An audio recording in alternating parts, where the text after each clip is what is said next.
The Russian T-14 tank of the Armata vehicle family has been dragged around the media a lot, with many will they, won't they types of articles and reports sprouting out. This March, though, it seems we've got some sort of official confirmation of its status. It appears Russia will indeed forego any meaningful number of T-14 tanks being put into service for the time being, seemingly for as long as there is a greater need for cheaper tanks to be used in war in Ukraine. This video will explore the nuances of Russian official statements, put the whole issue of T-14's production in proper context, drawing a comparison with US Abrams production news, and explore the issue of tank usage on future battlefields.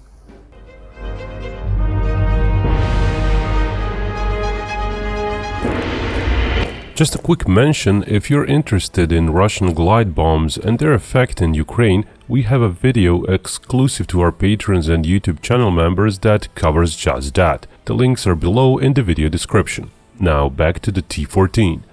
T-14 has been in development for a long time now. Its heritage, design and concept-wise draws from the Object 195 tank, which was worked on during late 1990s and 2000s. Its funding finally ended in 2010. It's plausible the whole project was retooled into something more easily achievable, what we now know as the T-14. Indeed, first prototypes of the T-14 were shown off in a parade in 2015, suggesting there wasn't time for a completely new, made-from-scratch design unrelated to the Object 195 concept.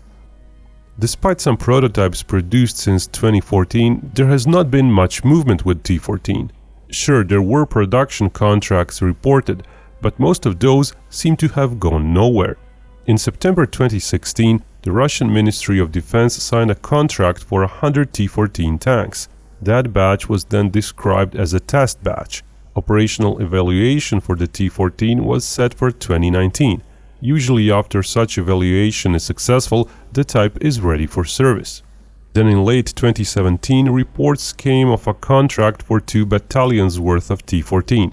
It's now likely that the new contract was actually an amended 2016 contract, signaling that not only have the tanks not started serious production, but that the overall contract numbers shrunk a little bit.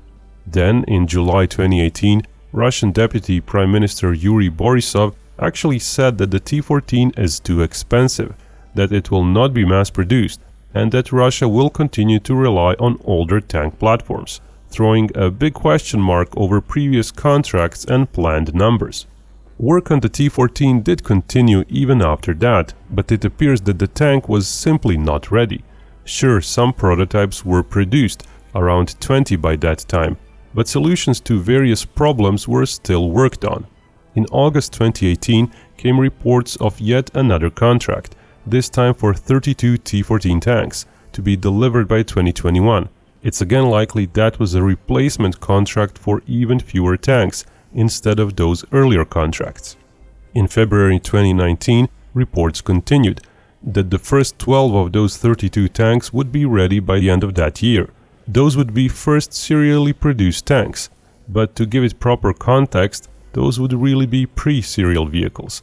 Not prototypes for sure, but also not identical to mass-produced tanks to come later.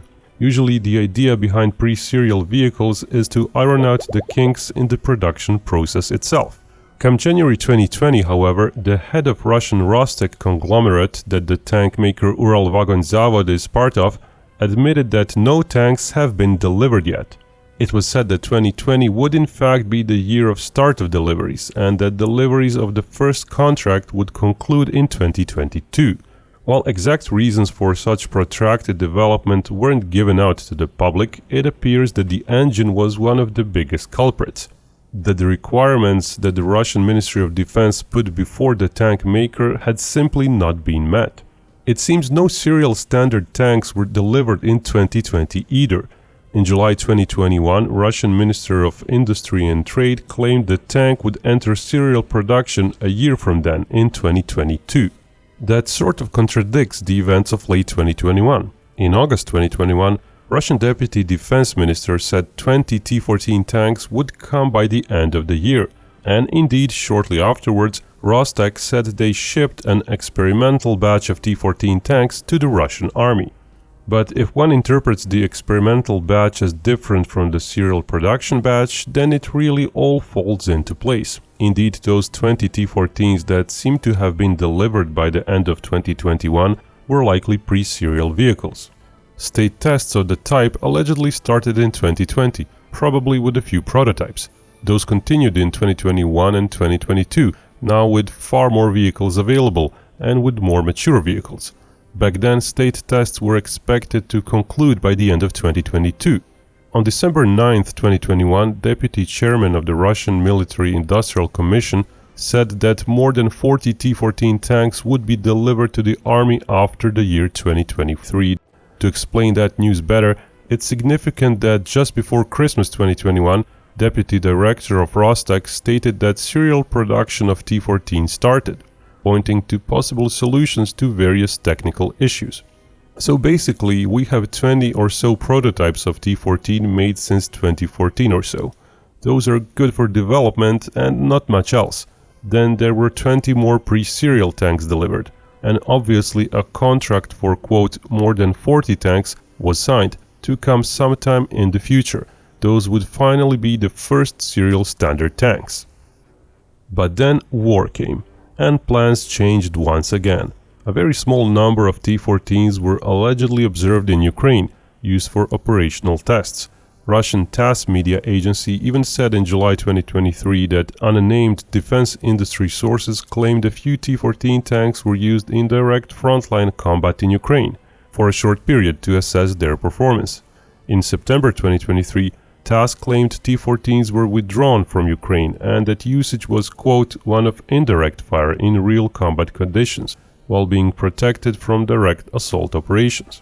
There was no news of any deliveries ever since, but on March 4, 2024, CEO of Rostec conglomerate said T-14 entered service with the Russian armed forces, pointing to state tests being largely over, or at least the tank gaining some provisional certificate.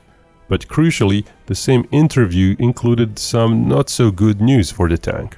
Sergei Chemezov, paraphrased, said this: T-14 is a little expensive. While it's superior to existing tanks, it is too expensive, so it's unlikely that the army will use it for their current needs. It's easier for them to buy T-90s. He added that Russia now needs to create and buy cheaper weapons. A few weeks later, British military intelligence said they can confirm the T-14 has entered service. They claimed it will not be deployed to Ukraine. So that's where we are right now.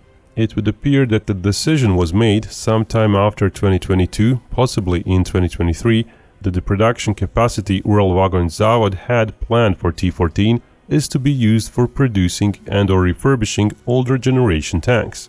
That doesn't mean more T-14s will not be produced.